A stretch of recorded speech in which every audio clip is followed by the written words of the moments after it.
daw. Tingnan mo naman yung kalsada dito guys. Oh, pakatarik.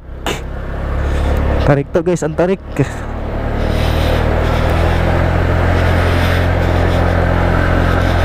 Grabe ang kalsada dito guys. Siguro kung araw-araw yun umuwi yung pasahero ko, lugi sa ano, pamasahe. Grabe. Ya.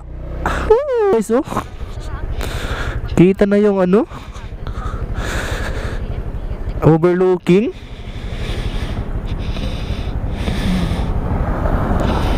Overlooking pala yan. Tingnan natin to guys, oh. Overlooking.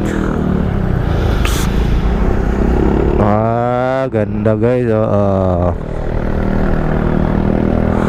Tingnan mo naman guys yung ano, yung yung lugar, oh.